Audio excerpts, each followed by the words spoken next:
कहा जाता है हेल्थ इज वेल्थ, और बात सही भी है, क्योंकि सेहत अच्छी नहीं होगी तो आप किसी भी काम को अच्छे से नहीं कर पाएंगे और ना आपकी अपनी लाइफ आप अच्छे से जी पाएंगे। स्वास्थ्य हमारे जीवन का सबसे महत्वपूर्ण पहलू है जो हमारी खुशी और समृद्धि का आधार बनता है। इसीलिए बहुत जरूरी है कि हम खुद को स्वस्थ रखें और इसलिए जरूरी है अच्छी हेल्थ को कैसे मेंटेन करना, और इस पर चर्चा। नमस्कार, मैं हूं तनप्रीत विज और स्वागत करती हूं आप सभी का नवभारत टाइम्स के खास शो स्वास्थ्य चर्चा पर।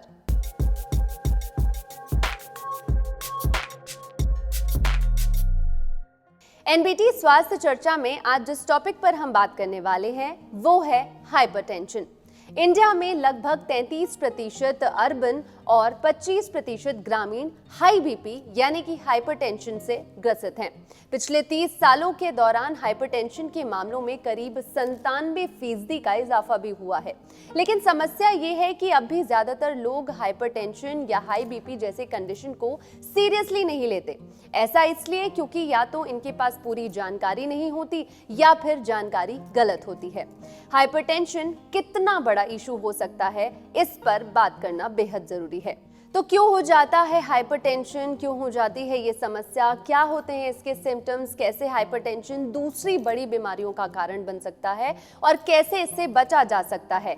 इस हाइपरटेंशन डे के मौके पर इन सभी सवालों पर हम करेंगे चर्चा और इसके लिए हमारे साथ जुड़े हैं दो बेहद खास मेहमान, डॉक्टर अजय कौल और डॉक्टर मनीष अग्रवाल। मैं आप दोनों डॉक्टर्स का हमारे इस खास शो में बहुत बहुत स्वागत करती हूँ।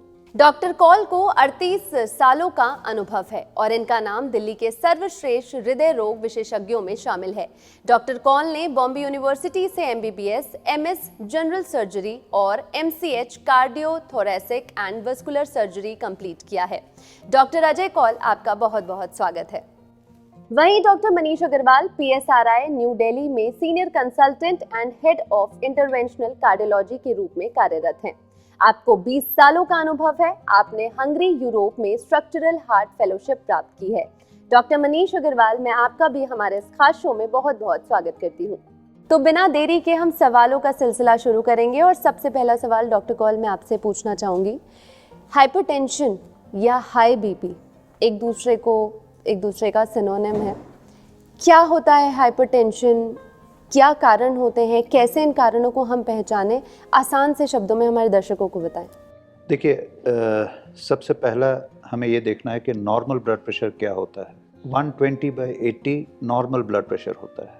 ये हम रेगुलर बीपी रिकॉर्डिंग करना बहुत इम्पॉर्टेंट है और हर किसी को, जैसे इवन बच्चों को, छोटे बच्चे जो कि से 13, 14, 15 ईयर्स के हैं, 1-2 रिकॉर्डिंग ज़रूर होनी चाहिए in their when they are growing, when they are going to school, including जो adults हैं, other people, they should keep their BP, they should know what their BP is.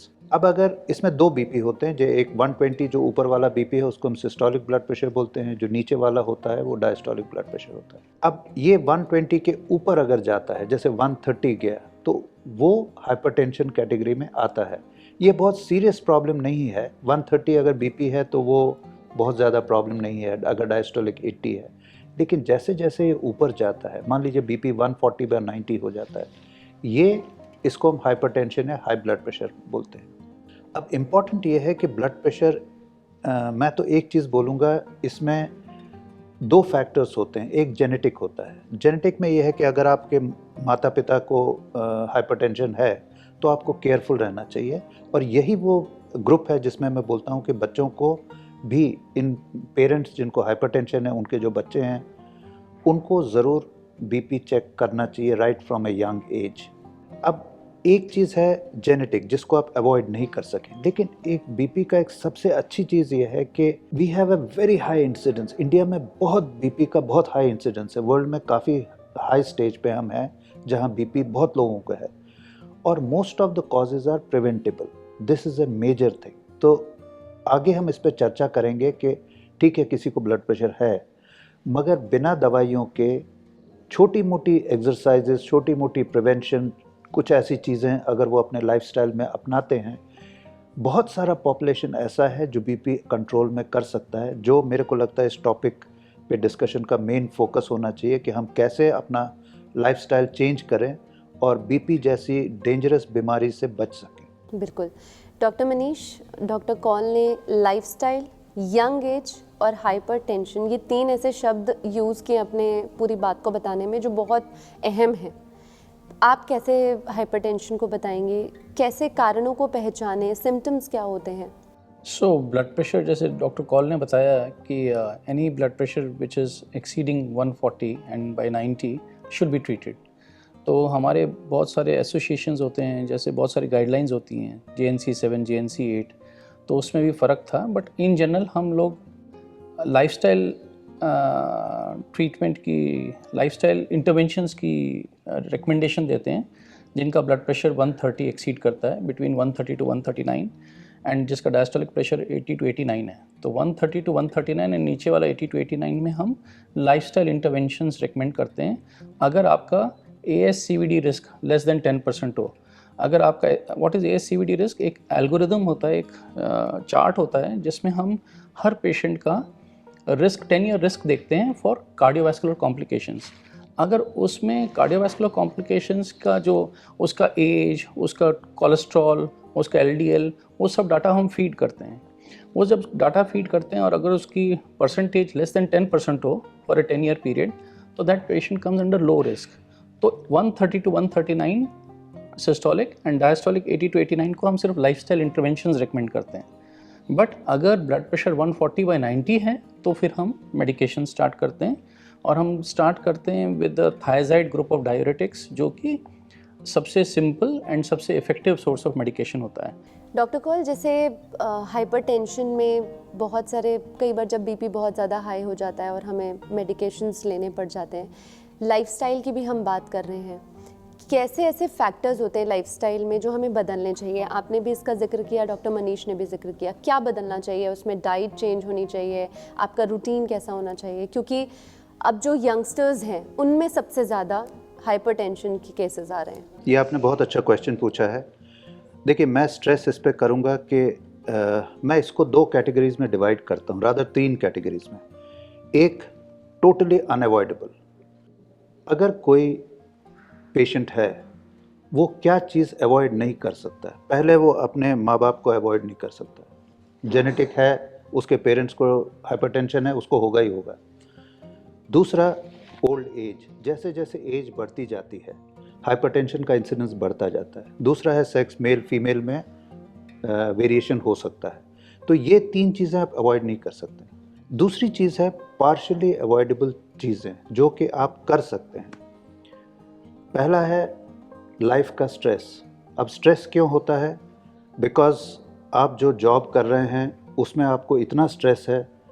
अब मेरे को मालूम नहीं, लेकिन अपने आप बॉस को तो आप बदल नहीं सकते हैं, जो जैसा है वो वैसे ही रहेगा। तो आपको ये देखना है कि how to avoid this confrontation with them.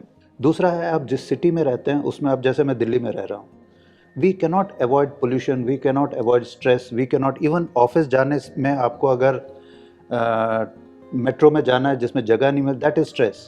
So how to avoid this stress? अब एक आदमी जो इस स्ट्रेस को आराम से मैनेज कर लेता है उसका ब्लड प्रेशर लेवल्स कम होगा। तीसरा, अनअवॉइडेबल, जो अवॉइडेबल चीज़, तो ये है पार्शियली अवॉइडेबल। तीसरा होता है which you can definitely do, और उसमें है पहला चीज़ स्मोकिंग। Absolute no. चाहे टबैको, कुछ लोग मेरे को आते हैं, सर मैं स्मोक बिल्कुल नहीं करता हूँ, फिर बाद में मालूम चलता है कि पान में वो तम्बाकू डाल के खाता है, वो तम्बाकू लेता है। एंड इवन अल्कोहल, लोगों को लगता है कि ये मीडिया में और बाकी जगह alcohol is good for heart, that is absolutely wrong. एक छोटा अमाउंट ठीक है, लेकिन जैसे हमारे यहाँ they get drunk, it is dangerous. So alcohol you can avoid, this you can, smoking you can avoid. Obesity is a major reason for this. Obesity, आप कैसे अपना वेट कंट्रोल करते हैं? Regular exercise. See, walking 3 kilometers in 30 minutes is one of the best exercise. आपको gym जाने की ज़रूरत नहीं है। Next is, जैसे आप अगर जैसे मैंने एक्सरसाइज के बारे में आपको बोला कि चाहे आप, ये ज़रूरी नहीं है कि सुबह उठ के मॉर्निंग वॉक के लिए जाना, daily exercise you can do. Dietary food habits are very important. Avoid junk food, avoid Coke.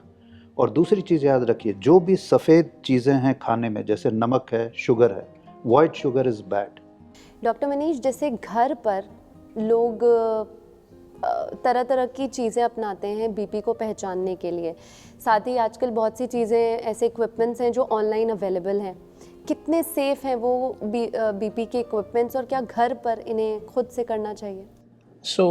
ये बहुत अच्छा सवाल है, बट आप ये देखिए कि एक पेशेंट के लिए अगर उसका ब्लड प्रेशर मॉनिटर करना है तो he will not be as skilled जैसे एक डॉक्टर की तरह वो मर्करी मैनोमीटर और एनोरॉइड मैनोमीटर यूज़ करके बीपी नहीं नाप सकता, बिकॉज वो साइंटिफिक इवैल्यूएशन जो होता है, हम लोग कोरोटकॉफ साउंड्स जब अपीयर होते हैं और डिसअपीयर होते हैं तब सिस्टोलिक और डायस्टोलिक को रिकॉर्ड करते हैं, तो ये आम आदमी तो नहीं कर सकता, he can not be skilled in that.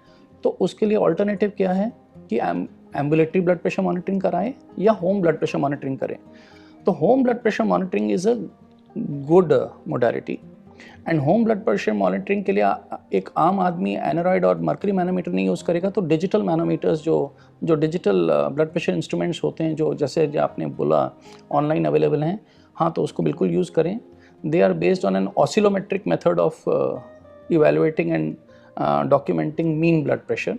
तो एटलीस्ट एक डॉक्टर को अगर वो सीरीज़ ऑफ रीडिंग्स लेगा रोज़, तो एक डॉक्टर को ट्रेंड पता चल जाएगा कि इसका ब्लड प्रेशर हाई है या लो है, कंट्रोल में है विद दवाइयाँ या दवाइयाँ needs escalation. If a patient अपने घर पे अपना वो ऑनलाइन इंस्ट्रूमेंट्स के साथ, ऑसिलोमेट्रिक मेथड के साथ, डिजिटल इंस्ट्रूमेंट्स के साथ अपना ब्लड प्रेशर नापता है, तो at least he will be motivated to take care of his blood pressure, to follow lifestyle interventions to reduce blood pressure.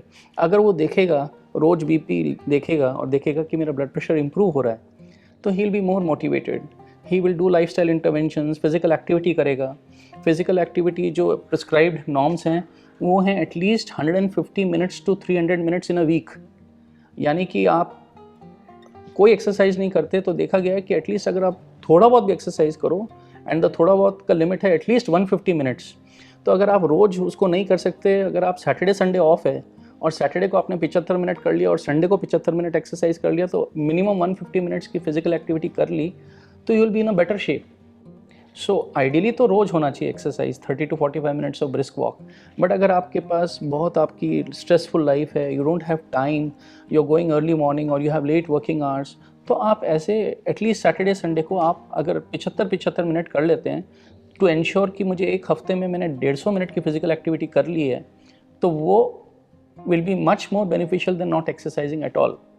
और ब्लड प्रेशर नापने के जो घर पे आपने पूछा, कुछ डूज एंड डोंट्स होते हैं, जैसे कि ब्लड प्रेशर नापने से पहले आधा घंटा पहले तक कोई स्मोकिंग नहीं की हुई होनी चाहिए, आपका कोई टी या कॉफ़ी नहीं पी हुई होनी चाहिए आधे घंटे पहले, और ब्लैडर एम्प्टी होना चाहिए, यूरिनरी ब्लैडर एम्प्टी होना चाहिए।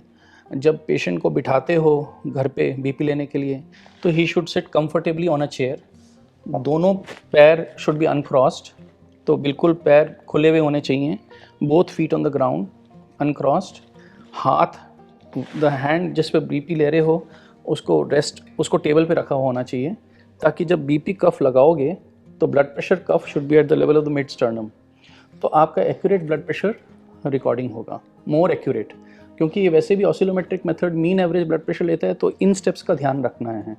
जो कफ लगाओगे वो इंश्योर करना है कि 1.5 centimetre above the crease, elbow crease होना चाहिए, ताकि the top end of the cuff comes at the level of the mid sternum और the BP instrument comes at the level of the heart, so that आपकी reading ज़्यादा accurate होगी। तो ये steps उठाएंगे। और दूसरा, जब भी आप ये home blood pressure instruments use करेंगे तो 2 या 3 रीडिंग्स लीजिए। और एक दिन में किसी बीपी पेशेंट को कितनी बार करना चाहिए? एग्जैक्टली, सो ये नहीं करना है कि हम हर 4 घंटे में या हर 6 घंटे में बीपी ले रहे हैं, क्योंकि अगर आप पूरे टाइम इस थॉट से ऑब्सेस्ड हो कि मेरा ब्लड प्रेशर हाई है, तो उससे भी आपका ब्लड प्रेशर बढ़ जाता है, एपिनेफ्रिन और एपिनेफ्रिन सिक्रीशन होके बढ़ जाता है। सो यू जब हम बोलते हैं पेशेंट्स को कि घर पे ब्लड प्रेशर लेना है, तो उसको हम बोलते हैं कि आप कोई भी टाइम फिक्स कर लीजिए जिस टाइम पे आप बिल्कुल फ्री हों, आपने मॉर्निंग चोर्स कर लिए हों, बाथरूम जा चुके हों, रिलैक्स किए हुए हो, कोई चाय कॉफ़ी नहीं पी हुई हो आधे घंटे पहले, रिलैक्स कर रहे हो, न्यूज़पेपर पढ़ रहे हो, और आके बैठो, बैठते ही बीपी नहीं लेना है, 5 मिनट वेट करना है, and at a fix time daily.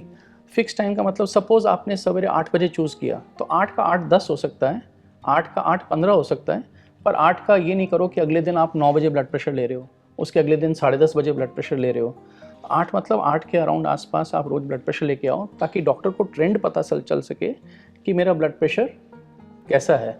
And we would recommend कि एक टाइम मॉर्निंग ब्लड प्रेशर, एक टाइम इवनिंग ब्लड प्रेशर। बहुत से लोगों को ये पता ही नहीं होता कि हमें घर पर बीपी कितनी बार लेना है, और एग्जैक्टली जो सर ने ये बताया कि किस तरीके से लेना है, ये आई थिंक परफेक्ट है। डॉक्टर कौल, मेल्स या फीमेल्स किस में सबसे ज़्यादा ये हाई बीपी की समस्या होती है? ये देखिए, एक चीज़ है, इसको डिवाइड कर सकते हैं। मेल्स में on an average the incidence is slightly higher than females, वो तो है, लेकिन प्रेगनेंसी एक टाइम ऐसा होता है, या child bearing age, especially sometimes they are on medications like contraceptive pills हैं, बाकी चीज़ें हैं, ये वो टाइम रहता है जब इनको हाइपरटेंशन होता है, और this is a time when they have to be very very careful. So otherwise menopause के बाद incidence becomes almost the same, ज़्यादा फ़र्क नहीं पड़ता है।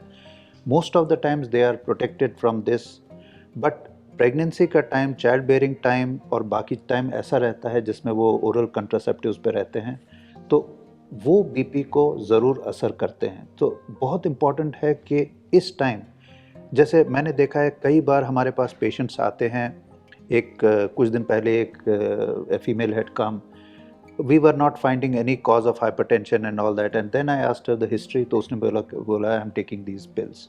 So that can be one of the causes for hypertension, so we have to be careful.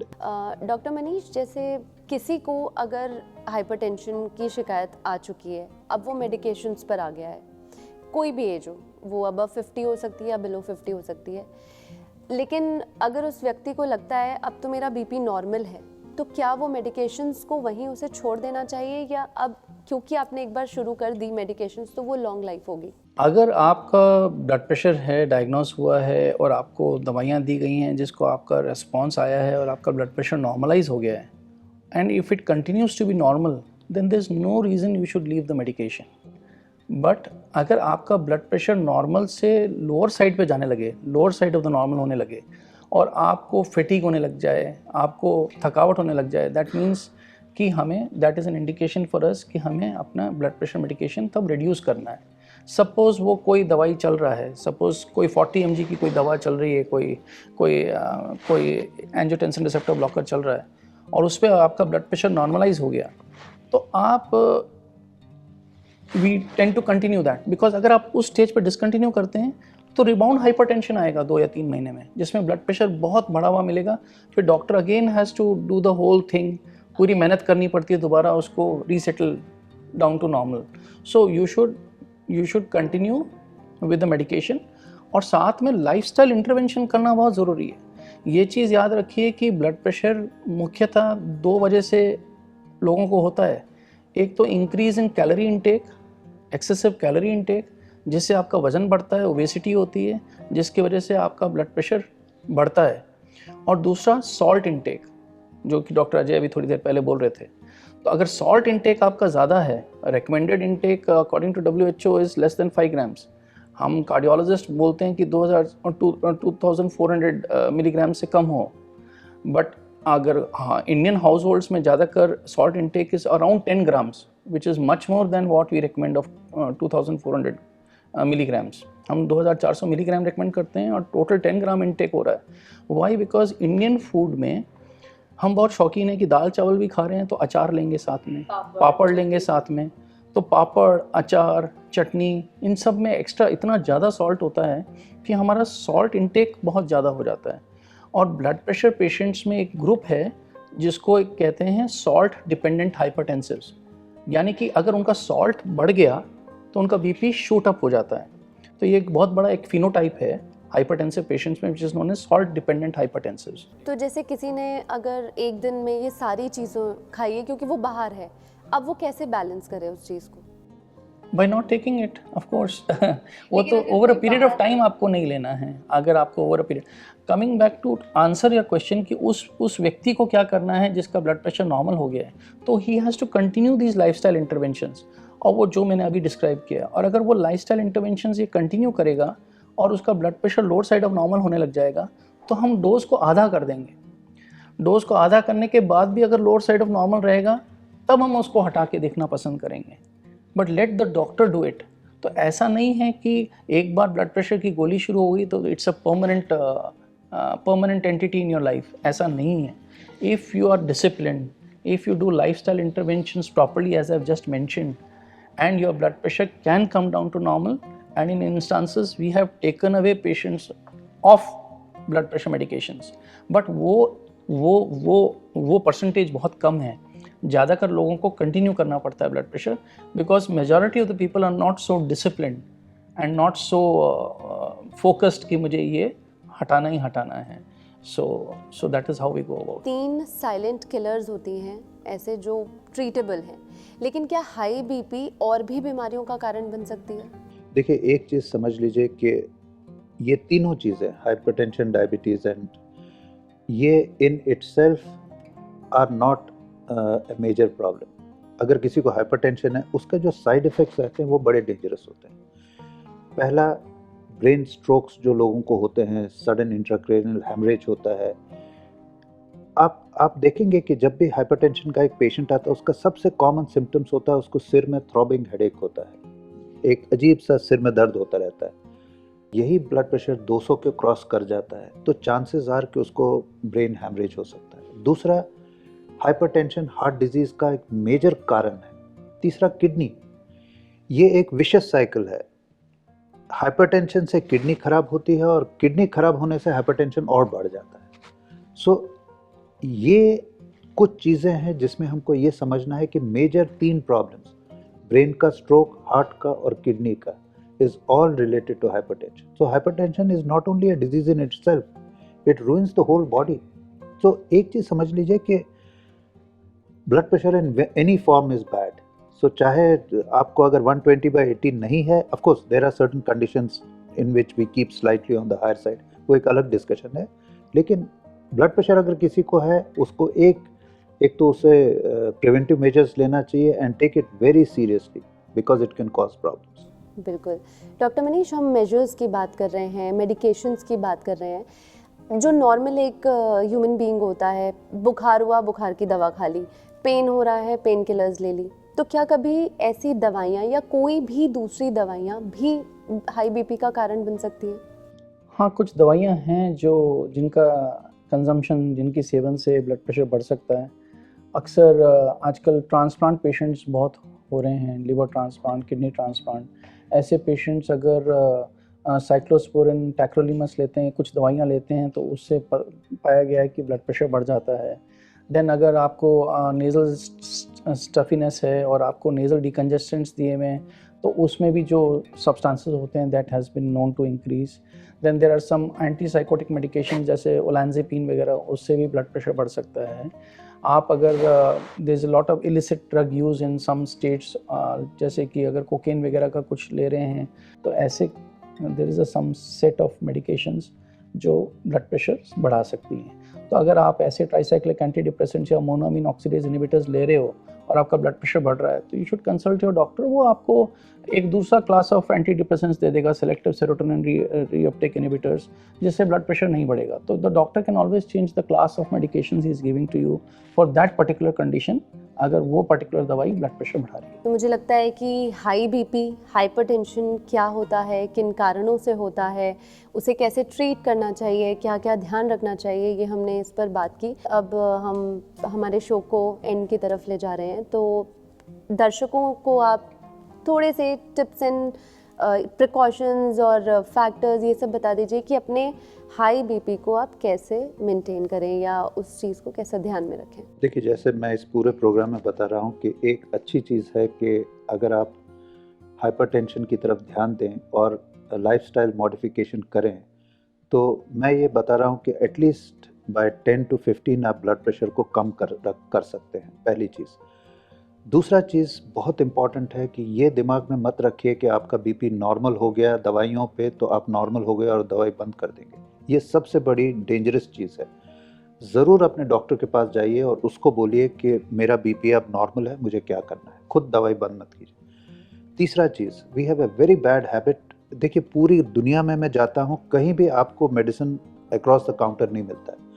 मैं तो हैरान होता हूँ, मैं बड़ी बड़ी फार्मेसी में जाता हूँ, सब मेरे को फीवर चढ़ गया है, मेरे को ये चढ़ गया है, and they give the medicine ऐसे ही हाइपरटेंशन की medicine never buy it from pharmacist, always go to a doctor, let him prescribe, let him check you, क्योंकि ये जो अक्रॉस द काउंटर हम दवाइयाँ लेते हैं ये बहुत ही गलत चीज़ है।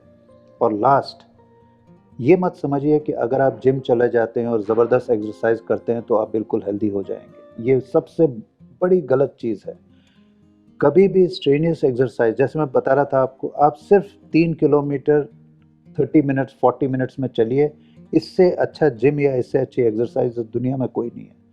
हाँ, अगर आप अननेचुरल एक्सरसाइजेस करना चाहते हैं, जैसे आप बॉडी बिल्डिंग की तरफ हैं या कुछ हैं, वो आप जिम जा सकते हैं, लेकिन उसके पहले please get yourself check by doctor, because ये जो स्ट्रेनियस एक्सरसाइजेस हैं, हमने देखा हाइपरट्रोफिक कार्डियोमायोपैथी एक चीज़ होती है जिसमें पेशेंट कैन सडनली डाई। इसीलिए होता है शादी में एक्साइटमेंट में वो डांस करते रहते हैं और फिर गिर जाते हैं और मर जाते हैं। That's because before any strenuous exercise, क्योंकि लोगों के दिमाग में रहता है डायबिटीज़, हाइपरटेंशन, कोलेस्ट्रॉल, आपको एक्सरसाइज करना है। Doctors don't mean go to gym and start lifting heavy weights. That's not exercise. Never take protein powders. These are dangerous. So, जब भी आप लाइफस्टाइल मॉडिफिकेशन की बात करते हैं और एक्सरसाइज की बात डॉक्टर करते हैं, लोगों के दिमाग में आता है जिम में जाके कसरत करना है, which is wrong. So, this is my take on this. देखा जाए तो हाइपरटेंशन के लिए काफी हद तक unhealthy diet, lack of physical activity, tobacco, alcohol consumption और मोटापा, ये सारी वजहें जिम्मेदार हैं जिनसे आसानी से बचा जा सकता है। वो कहते हैं ना कि हमारा स्वास्थ्य हमारी सबसे बड़ी दौलत है। ऐसे में अच्छी लाइफस्टाइल को अपनाकर इस समस्या को काफी हद तक कम किया जा सकता है। तो मैं दोनों डॉक्टर्स का हमारे इस खास कार्यक्रम एनबीटी स्वास्थ्य चर्चा पर जुड़ने के लिए और इतने आसान शब्दों में हमारे दर्शकों को ये जरूरी जानकारी देने के लिए बहुत बहुत धन्यवाद करती हूँ। Thank you so much. तो दोस्तों, फिर होगी मुलाकात हेल्थ से जुड़े एक नए टॉपिक के साथ एनबीटी स्वास्थ्य चर्चा पर। धन्यवाद।